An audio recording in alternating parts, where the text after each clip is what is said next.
India's finest Medicover Hospital now opened exclusive hospital for women and children opposite Hightex Charminar. Medicover Women and Child Hospital. Visakha BJP senior నాయకురాలు సుహాసిని ఆనందం మనతో పాటు ఉన్నారు. Madam చెప్పండి, రానున్న ఎన్నికల్లో మీ బీజేపీ పార్టీ ఏ విధంగా ముందుకెళ్తుంది? మరో 100 రోజుల్లో సార్వత్రిక ఎన్నికలు అయితే వస్తున్నాయి కదా, ఏ విధంగా ముందుకెళ్ళబోతుంది? ఎప్పట్లాగా ఏ విధంగా అయితే మనం ప్రతి ఇష్యూ మీద భారతీయ జనతా పార్టీ పోరాటం చేస్తోందో అదే విధంగా ఇప్పుడు కూడా రీసెంట్గా ఎలక్ట్రిసిటీ బిల్స్ మీద కూడా ఇప్పుడు మేము పోరాడుతున్నాము. అలా ప్రతి ఇష్యూని టేకప్ చేసిన విధానం భారతీయ జనతా పార్టీ ప్రజలందరూ చూస్తూ ఉన్నారు. 2019లో అయితే ఎంతో వ్యతిరేకత, అంటే లోకల్గా ఉన్న వ్యతిరేకత ప్రతిదానికి కూడా భారతీయ జనతా పార్టీ పైన నిందన మోపుతూ కొంత దుష్ప్రచారం అయితే జరిగింది. కానీ ఈ మధ్య ప్రజల్లో చాలా మార్పు కనిపించింది. ఎందుకంటే టీడీపీ కాకపోతే వైసీపీ, వైసీపీ కాకపోతే టీడీపీ, ఎవరో ఒకరికి వేద్దాము అన్న దృక్పథం నుంచి ఇప్పుడు మారి ఇప్పుడు భారతీయ జనతా పార్టీకి ఖచ్చితంగా ఆంధ్రప్రదేశ్లో సముచిత స్థానం కల్పించినట్లయితే మన గోడు విని ఇక్కడ ప్రజల తరఫున ఒక మాట్లాడే ఒక గళం అసెంబ్లీలో ఉంటుంది. ఎంతసేపు వ్యక్తిగత కక్షలకి, కక్ష సాధింపు చర్యలతో ఒక విలువలు నశించిపోతున్న రాజకీయంలో ఇప్పుడు భారతీయ జనతా పార్టీ స్థానం చాలా ముఖ్యంగా ఇక్కడ ప్రముఖ పాత్ర పోషించాల్సిన అవసరం ఎంతైనా ఆంధ్రప్రదేశ్లో ఉంది. కాబట్టి ఇప్పుడు ఈ సార్వత్రిక ఎన్నికల్లో 2024లో ఆ విధంగా మేము అన్ని కార్యక్రమాలు చేసుకుంటూ ముందుకు వెళ్తున్నాం. ఈరోజు ఇక్కడ కూడా మనం చూస్తే అయితే జాలారిపేటలో ఉన్నాం. ఈరోజు ఇంతమంది ప్రజానికం, అంటే ఇక్కడ ఇది 19వ వార్డు అవుతుంది. గతంలో నేను ఇక్కడి నుంచే ఎమ్మెల్యేగా కూడా పోటీ చేశాను. ఇష్యూస్ చూస్తే 19 సంవత్సరాల క్రితం సునామీ అన్న ఒక అతిపెద్ద గండం నుంచి తప్పించుకున్నారు ప్రజలు. దానికి కారణం ఇక్కడున్న అమ్మవారు గంగమ్మ తల్లి ఈ కాపాడింది అని ప్రతి సంవత్సరం ఇక్కడ ఒక గంగా హారతిస్తూ ప్రజలు అమ్మవారికి పూజలు చేస్తారు. ఇప్పుడు కూడా చూసినట్లయితే అండి, ఇదే ఏరియాలో గతంలో బ్రిటిషర్స్ కూడా వచ్చినప్పుడు కార్లు అక్కడ ఆపుకొని ఇక్కడ స్విమ్మింగ్ కూడా చేసేవారు. అంటే అంత క్లియర్గా ఉండేది ఇక్కడ నీరు.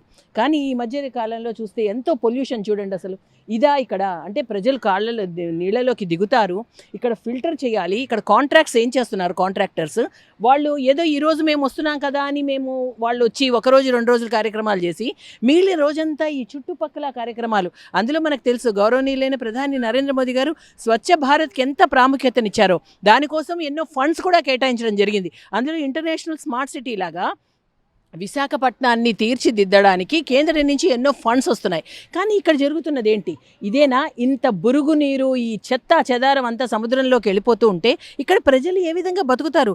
కొంచెమైనా సరే ఒక హైజీనిక్ అందులో ఎన్నో రోగాలకి ప్రబలిపోవడానికి అవకాశం ఉండదా ఇటువంటి ఒక చెత్తలో? కాబట్టి ప్రజల యొక్క ఆరోగ్యం పైన దృష్టి లేదు. ప్రజల యొక్క ఆరోగ్యం ఉంటేనే సుభిక్షంగా ఉంటుంది రాష్ట్రం అన్న ఆలోచన కొంచెం కూడా లేకుండా ఇప్పుడున్న రాష్ట్ర ప్రభుత్వం చేస్తున్న ఇటువంటి చర్యలు ఇదే ప్రత్యక్ష నిదర్శనం. ఎంతకన్నా మేము చెప్పక్కర్లేదు. ఇవన్నీ ఒకటి చూసినప్పుడు అనిపిస్తుంది ఖచ్చితంగా మోదీ గారు కేంద్రంలో ఖచ్చితంగా రావడం అయితే డెఫినెట్. అదే ఆంధ్రప్రదేశ్లో కూడా ఒక ముఖ్యమైన స్థానం ప్రజలు కనుక భారతీయ జనతా పార్టీకి ఇస్తే ఇటువంటి వాటిపైన కూడా దృష్టి పెట్టి ఆ అసెంబ్లీలో మా గళంగా మేము మాట్లాడతాం. అందులోనూ ఈరోజు ఇక్కడ నేను మహిళలకి ప్రతినిధిగా కూడా నేను ఈరోజు వచ్చాను. చాలామంది మహిళలు వాళ్ళు చెప్పుకోవడానికి సరైన నాయకుడు లేక కూడా ఇక్కడ వాళ్ళు మాట్లాడుతున్న పరిస్థితి. నేను అందరితో కూడా వీళ్ళతో మాట్లాడుతున్నప్పుడు అంటున్నారు, అమ్మ మీరు మాకు ఫోన్ చేస్తే పలికేటట్లుగా నేను వాళ్ళకి అందుబాటులో ఉన్నాను. ఖచ్చితంగా ఇవన్నీ కూడా ప్రజలు చూస్తున్నారు.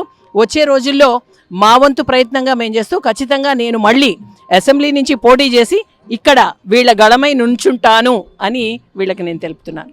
మేడం, ప్రధానంగా సెంట్రల్ గవర్నమెంట్ అంటే సెంట్రల్లో పథకాలు వీళ్ళు పేర్లు మార్చి అదే ఫండింగ్తో వీళ్ళు సొంతంగా ఉపయోగిస్తున్నారు. ఏమంటారు దానికోసం?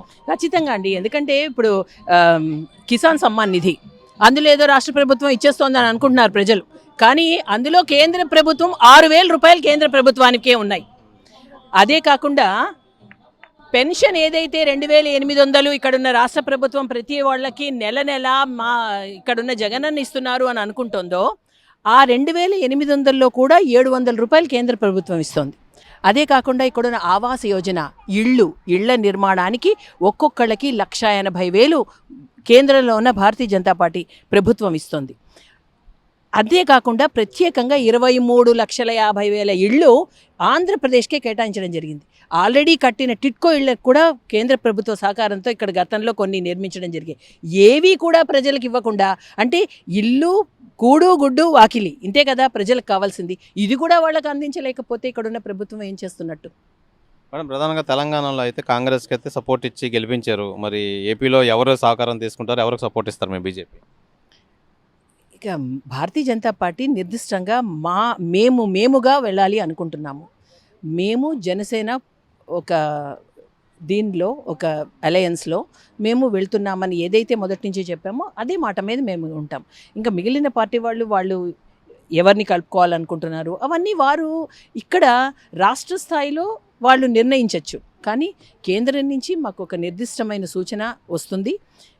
యాజ్ ఆఫ్ నౌ ఎప్పుడైతే భారతీయ జనతా పార్టీ జనసేన ఒక అలయన్స్లో మేము ముందుకు వెళ్తాము అని మేము ఏదైతే మేము అన్నామో అదే విధంగా మా కార్యక్రమ ఏర్పాట్లు మేము జరుగుతాం. మాతో ఎవరు అలయన్స్కి వస్తారో వాళ్ళని కలుపుకుంటూ ఖచ్చితంగా మేము ముందుకు వెళ్ళాలనే మా యోచన.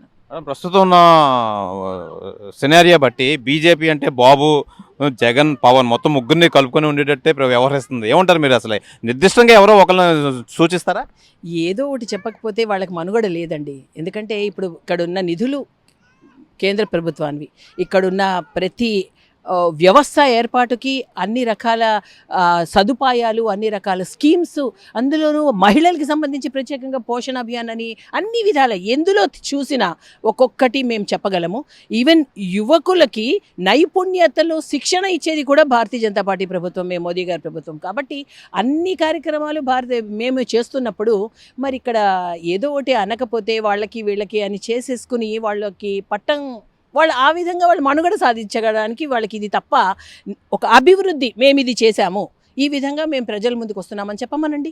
మేము ఇది మేము ఇలా చేసాం. ఇక్కడున్న రోడ్లు ఈ 4 ఏళ్లలోనే ఇంకొక 3500 కిలోమీటర్ల నిడివి గల రోడ్లు కూడా వేసాం.